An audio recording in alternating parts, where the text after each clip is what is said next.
नमस्कार। मते बहुत जन पचार आपणकर केतेटा बही अच्छी बही किणापी चाहूले तो मोर वर्तमान पर्यंत 5टा बही अच्छी। मोर प्रथम बही है गोलापी जैकेट गोटे गल्प संकलन। द्वितीय बही भी मोर गोलापी भिन्न जने सावित्री एक गल्प संकलन। मोर तृतीय बही हूँ मायाजाल गोटे उपन्यास। मोर द्वितीय उपन्यास बा चतुर्थ बही हूँ चित्रलिपि जोटा एबे अक्षय उपन्यास पंचम अक्षय उपन्यास पुरस्कार प्राप्त कला।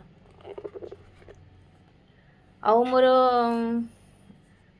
पंचम बही हूँ श्यामल स्वप्न मेघर छाई। एटा 2टा उपन्यासिकार संकलन। एटा 2023 मसीह पब्लिश होता। तापर मु आउ बही पब्लिश करिनी करी एबे नेक्स्ट करी मोर गोटे गल्प संकलन आ गोटे उपन्यास लिखुची 2टा जाक मु पब्लिश करी निकटरे। आज मु गोलापी जैकेट रु मोर गोटे गप पढ़ुची।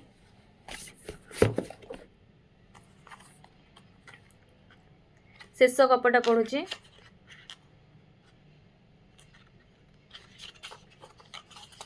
गोलापी जैकेट रो शेष गपटा है मिठा आचार। एप्रिल मासर टाइम टाइम खरा बेल समय प्राय दिन 11 कि 11:30 हेब। मु मोर एक गुरुत्वपूर्ण काम स्टेट बैंक रो जाजपुर टाउन ब्रांच को जाइए। काम सारी बैंक रु बाहरुछि देखाईगले आम घर पाख देखाईगला आम घर पाख लताईंक सह। से तांको वृद्ध स्वामी मान अजांक सह आसीथिले अजांकर पेंशन संबंधी कोनोसी काम पाई। मान अजा मो जेजेमार संपर्कीय भाई। से हिसाब रे आमे भाई भौणी समस्ते से दुही को अजा आई डाको। मु सेमानंको पचारिले अरे अजा आई तुमे माने केमती आसीथिलो आउ जीव कोउथिरे काम सरलाणी ना बाकी अछि। लता ही कहले 8:30 बस अनंत ज्योति आसीथिलु काम तो सरी गलाणी किंतु एबे आउ किछि बस नाही।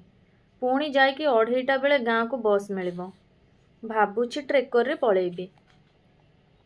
मु सेमानंको मो सांगरे आम गाड़ी रे जीवाको डाकिले। मोर भी आउ कोठी काम नथिला। सांगरे भी केही आसी नथिले। घर को लागी घर सेमाने भी मना कलेनी राजी होई आसी मो सांगरे गाड़ी रे बसिले। मो हस्बैंड सेतेबेले जयपाटना कलाहांडी रु आसी कटक एससीबी मेडिकल कॉलेज रे नुआ जॉइन करिथांती ओ गोटे घर भड़ा नहीं एका रोहतांती। एका रहिले खाइबा पीबारे किछि ठीक ठिकणा रखंतिनी। किचन को तो भूले भी से जानती नहीं। सेई एससीबी रो मेस रु जहा खाइबा लंच डिनर पे मिले नहीं आसी घरे खांती। से सब बेले रुटी किंबा परोटा सह अलगा जहा भी थाओ मिठा आचार टिके थिले खाइबा को बेसी पसंद करंती। मु भाविथिली फेरिला बेले जाजपुर से निर्दिष्ट दुकान नु गोटे भल आचार आनी आसीबी तांको पाखको पठाइबा पई। बस स्टैंड आड़ को गला बेलू कला मंदिर साड़ी दुकान को लगी से जो कृष्णा ज्वेलरी अच्छी ठीक ताहारी सामना को मोर प्रिय आचार दुकानटार अवस्थिति। मो ड्राइवर को कहली सेठी गाड़ी रखिबा विभिन्न प्रकार खट्टा मिठा आचार मिक्सचर पापड़ आहरी सब अनेक हाथ तियारी बड़ी सॉस और चॉकलेट मध्य सेठी मिले। मु गोटे भल मिक्स फ्रूट मिठा आचार और किछि हैंडमेड चॉकलेट आनिली। अजाई को किछि चॉकलेट दे अवशिष्ट निज पाखे रखिली। आमे गपु गपु अध घंटा भितर आसी घरे पहुँची गलु। संध्यारे मु घरे बसी टीवी देखुची लता आई आसी डाकिले। मु जाई देखिली लता आई गोटे गिना हाथ रे धरी नई नई आसी आम दांड कबाट पाखरे ठिया होइछंती। मते देखि पकेई कहिले बुढ़ीलो जो आचारटा आज आनिथिलु सेइथिरु टिके देलु तो अजांकर आज आचार खाइबा को खूब मन करुछि। मु बड़ द्वंद्वरे पड़िली। डबाटी मु खोलिबाको चाहू नथिले। बड़ दुखर सह तांको मना करियाको पड़िला। कहली आई सेठी तांको पई आनिथिली कटक पठेइबी। खोलीदेले रास्तारे ढाली ही जीवो तो सेथिपई खोलुनी। से मिठा आचार को बहुत पसंद करंती तो आई आमर बहुत अलग अलग आचार अछि देबी। से मना कले और हसी हसी भी कहले नाई लो माँ थाउ थाउ आमर मु कौन कम आचार तैयारी करछि कि तो अजांकर कौन हेछि के जाने आजिकल जहार जहाँ देखुचंती मते मगेई पठे दउचंती। मते बा जाजपुर आसिला बेलटू कहउचंती तो पाखरु आचार टिके मागी नेबा पई। हो हो थाउ तू खोल ना मो नातुणी जोईक पाखक पठेइबु मु आसुछि। से चली गले। ମୋତେ କିନ୍ତୁ ଟିକେ ଖରାପ ଲାଗିଲା। ସାମାନ୍ୟ ଆଚାର ଟିକେ ଦେବାକୁ ମୁଁ ମନା କରିପାରିଲି? ପୁଣି ଭାବିଲି, ଛାଡ଼ ସେ ଏମିତି ଆଉ ଗୋଟେ ଡବା ଆଣି ଆଉ କେଉଁ ଦିନ ଦେଇଦେବି। ରାତି 9ଟା ପାଖାପାଖି ହଜବ୍ୟାଣ୍ଡ ଫୋନ୍ କଲେ। କଥା ହେଉ ତାଙ୍କ ପାଇଁ ଆଣିଥିବା ଆଚାରରୁ କିଛି ଲତା ଆଇ ମାଗୁଥିବା କଥା କହିଲି। କେମିତି ମୁଁ ନ ଦେଇ ତାଙ୍କୁ ଫେରେଇ ଦେଲି ସେ କଥା ବି କହିଲି। ସିଏ ମୋ କଥା ଶୁଣି ଭୀଷଣ ରାଗିଯାଇ କହିଲେ, ତୁମେ ଏତେ ଅବିବେକୀ କେମିତି ହେଇପାରୁଛ? ମୋତେ କ'ଣ କଟକରେ ଆଉ ଆଚାର ମିଳିବନି ଯେ ଜଣେ ବୟସ୍କ ଲୋକର ଆଶାକୁ ମାରିଦେଇ ମୋ ପାଇଁ ସେ ଆଚାର ସାଇତି ରଖୁଛ? ଯାଅ ଜଲ୍ଦି ସେ ଡବାଟା ମାନବଜାଙ୍କୁ ଦେଇ ଆସିବ। ଏବେ ଫୋନ୍ ରଖ ଆଉ ଯାଅ। ସିଏ ଫୋନ୍ କାଟିଦେଲେ। ମୋର ତାଙ୍କ ଉପରେ ଭୀଷଣ ରାଗ ହେଲା। ଏତେ ଶ୍ରଦ୍ଧାରେ ତାଙ୍କରି ପାଇଁ ଆଣିଥିଲି, ଟିକେ ବି ଧନ୍ୟବାଦ ନ ଜଣାଇ ଆହୁରି କହୁଛନ୍ତି ନେଇ ସେ ବୁଢ଼ା ଅଜାକୁ ଦେଇ ଆସିବାକୁ। ଭାବିଲି ଦେବି ତ ଆଉ, ଥାଉ କାଲି ସକାଳକୁ ଯାଇ ଦେଇ ଆସିବି। ତାଙ୍କ ଉପରେ ରାଗଟା ପରମୁହୂର୍ତ୍ତରେ ମୋର ନିଜ ଉପରକୁ ଲଜ୍ଜାବୋଧରେ ପରିଣତ ହୋଇଗଲା। ଛି, ଆଚାର ଟିକେ ନ ଦେଇ ବୁଢ଼ୀ ଲୋକଟାକୁ ଫେରେଇ ଦେଲି, ସେ ପୁଣି ଏମିତି ଜଣେ ସ୍ନେହୀ ଲୋକଙ୍କୁ। ମୋର 2 ବର୍ଷ ତଳର ଗୋଟେ ଛୋଟ ଘଟଣା ମନେ ପଡ଼ିଗଲା। ସେତେବେଳେ ମୁଁ କଟକ ରାଧାନାଥ ଟ୍ରେନିଂ କଲେଜରେ B.Ed ଟ୍ରେନିଂ ନେଉଥାଏ। ଦିନେ ଅପରାହ୍ନ 4ଟାରେ କଲେଜ ଛୁଟି ପରେ ହାଇକୋର୍ଟ ପାଖ ଗୋଟେ ଚାଟ୍ ଦୋକାନରୁ ପାପଡ଼ି ଚାଟ୍ ଖାଇବାକୁ ସାଙ୍ଗମାନଙ୍କ ସହ ଯାଇଥାଏ। ଆମ ଗାଁର ଧୀର କକା ଦେଖାହେଲେ। ତାଙ୍କଠାରୁ ଶୁଣିଲି ମାନ ଅଜା ଦୀର୍ଘ 25 ଦିନ ହେଲା କଟକ ବଡ଼ ମେଡ଼ିକାଲରେ TB ଓ ଯକ୍ଷ୍ମା ୱାର୍ଡ଼ରେ ଭର୍ତ୍ତି ହୋଇ ଚିକିତ୍ସିତ ହେଉଛନ୍ତି। ମନଟା ଭଲ ଲାଗିଲା ନାହିଁ। ତା ପରଦିନ ରବିବାର ଥିଲା। ସକାଳୁ ଏକା ଯାଇ ପହଞ୍ଚିଗଲି ସେମାନଙ୍କ ପାଖେ। ଲତା ଆଇ ଅଜାଙ୍କ ପାଖେ ବସି ତାଙ୍କ ଗୋଡ଼ ହାତ ଆଉଁସି ଦେଉଥାନ୍ତି। ମୋତେ ଦେଖି ଦୁହେଁଯାକ ଭାରି ଗୋଟେ ଖୁସି ହେଇଗଲା ପରି ଅନୁଭବ କଲି। ପଚାରିଲି, ଆଉ କେହି ନାହାନ୍ତି କି? ଆଈ କହିଲେ, କିଏ ସବୁ କାମଧନ୍ଦା ଛାଡ଼ି ଏତେ ଦିନ ଏଠି ପଡ଼ି ରହିବ? ଟୁଟୁ ଆସୁଛି ସବୁଦିନ। ଟୁଟୁ ତାଙ୍କର ମାନ ଅଜାଙ୍କର ସାନ ପୁଅ। ଟୁଟୁ ଆସୁଛି ସବୁଦିନ ସକାଳୁ, ପୁଣି 10ଟା 11ଟାରେ ଚାଲିଯାଉଛି। ତାର ତ ଦୋକାନରେ ଦୁନିଆ କାମ। ରବିର ତ ଉସୁକୁଲୁ। ରବି ହେଲା ମାନ ଅଜାଙ୍କର ବଡ଼ ପୁଅ। ସେ ଆସିପାରୁନି। ଆଜି ରବିବାର, ଆସିବ କହିଛି। ପୁଣି ଟିକେ ରହିଯାଇ କହିଲେ, ଏଠି ସମସ୍ତେ ଜଣେ ପରେ ଜଣେ ଭଲ ହେଇ ପଳଉଛନ୍ତି। ଆମେ ଖାଲି ଯାହା ପଡ଼ି ରହିଛୁ। ପଇସା ପାଣି ପରି ଖର୍ଚ୍ଚ ହେଉଛି। କୋଉଠୁ କେତେ ଆଣିବୁ? କହୁ କହୁ ସେ କାନ୍ଦ ହେଇଗଲେ। ଏମିତି ଗପ ଗପ ମୁଁ ଯିବାକୁ ବାହାରିଲି। ମାନ ଅଜା ଖୁଁ ଖୁଁ ହେଇ କାଶୁ କାଶୁ କ'ଣ ଗୋଟେ ଠାରିକି କହିଲେ ଆଈକୁ। ଆଈ ଗୋଟେ ଚିରି ଆସିଥିବା ମସିଆ ପୁରୁଣା ଥଳି ତାଙ୍କ ବେଡ୍ ତକିଆ ତଳୁ ବାହାର କରି ସେଇଥିରୁ ପୁରୁଣା 10 ଟଙ୍କିଆ ନୋଟ୍ଟେ ମୋ ହାତରେ ଗୁଞ୍ଜିଦେଲେ। ମୁଁ ଯେତେ ମନା କଲେ ବି ମାନିଲେନି। ପୁଣି କ'ଣ ମନେ ପଡ଼ିଲା ଯେ ମୋତେ ଟିକେ ଠିଆ ହେବାକୁ କହି ଗୋଟେ ଓମ୍ଫେଡ୍ କ୍ଷୀର ପ୍ୟାକେଟ୍ ଯୋଉଟା ହସ୍ପିଟାଲ ତରଫରୁ ରୋଗୀମାନଙ୍କୁ ଦିଆଯାଏ ଆଣି ମୋ ହାତରେ ଧରି ଦେଇ କହିଲେ, ନେଇଯା, ଏଇଟା ହଷ୍ଟେଲରେ ଗରମ କରି ପିଇଦେବୁ। ଏମିତି ବେଳରେ ଆସିଲୁ ଯେ ଆମ ପାଖେ କିଛି ନାହିଁ ଦେବାକୁ। ତୁ ଆସିଲୁ, ଆମେ ବହୁତ ଖୁସି। ମୁଁ କ'ଣ କହି ତାଙ୍କୁ ବୁଝେଇବି ଯେ ମେଡ଼ିକାଲକୁ ରୋଗୀ ଦେଖି ଆସିଲେ କିଛି ସାଙ୍ଗରେ ନେଇକି ଆସନ୍ତି, ଏମିତି ନେଇକରି ଯାଆନ୍ତି ନାହିଁ। ସେ କିନ୍ତୁ ବୁଝିବେ ନାହିଁ। ଆହୁରି ନେଲି ନାହିଁ ବୋଲି ଆଘାତ ପାଇବେ। ମୋ ଗାଁର ସବୁ ଆତ୍ମୀୟଙ୍କ ଆତ୍ମୀୟତା ଏମିତି।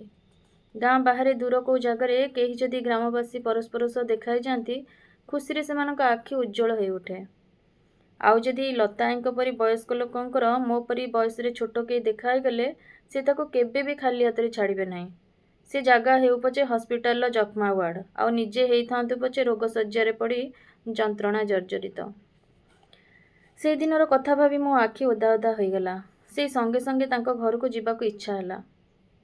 ଏତେ ରାତିରେ ଆଉ ବୁଢ଼ାବୁଢ଼ୀଙ୍କୁ କାହିଁକି ହଇରାଣ କରିବି? ସକାଳୁ ଉଠିବା କଣି ଯିବି ଭାବିକି ଶୋଇପଡ଼ିଲି। ସକାଳୁ ଉଠୁ ଉଠୁ ମା ଆସି କହିଲା, ଜାଣିଛୁ ନା ଲୋ, କାଲି ରାତିରୁ ମାନ ମାମୁଙ୍କ ଦେହ ବହୁତ ଖରାପ। ଭୋରୁ ମେଡ଼ିକାଲ ଯାଇସାରିଲେଣି।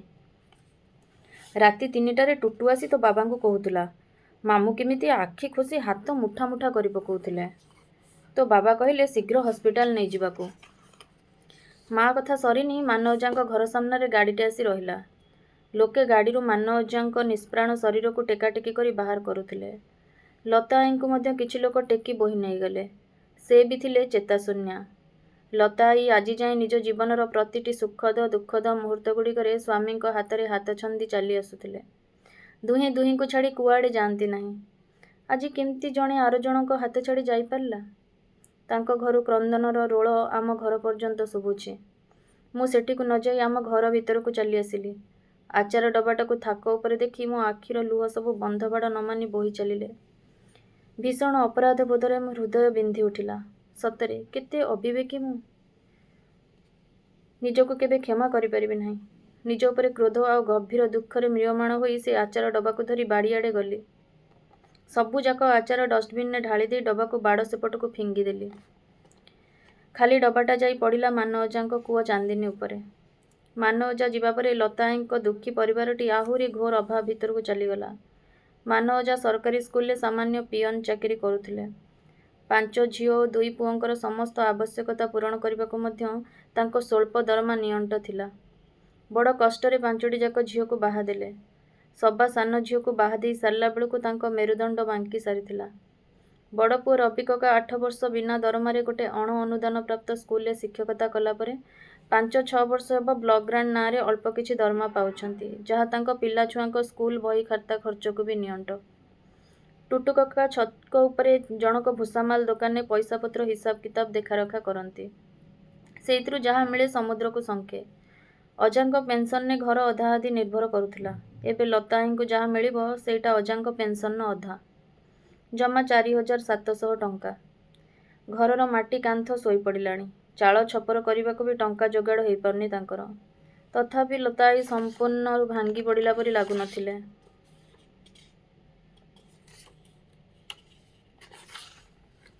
ସେ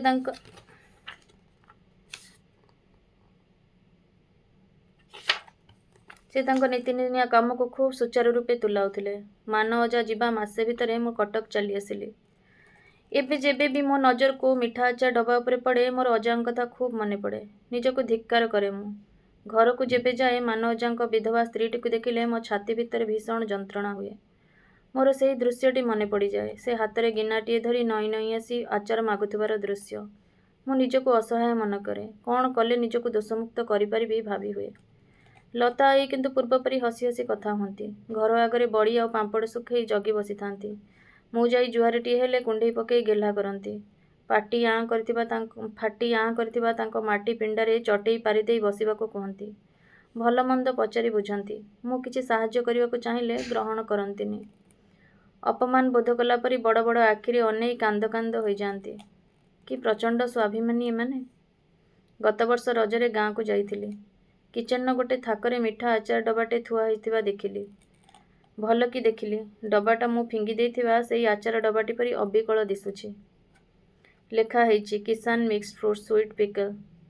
ହଁ, ଆଉ କିଏ ଆଣିଥିବ। କାହିଁକି କେଜାଣି ଲାଗିଲା ଏଇଟା ସେଇ ପୁରୁଣା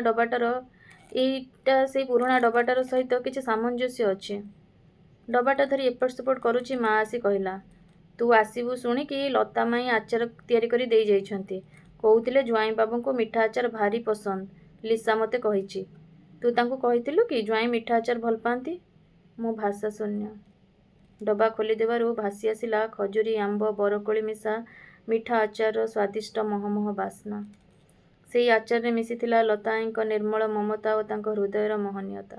ସତରେ କେତେ ବିରାଟ ଓ ମହାନ ସେଇ ନାରୀ। ସେ କେବେ କିଛି ନେଇ ଜାଣନ୍ତିନି, ଖାଲି ଦେଇ ଜାଣିଛନ୍ତି।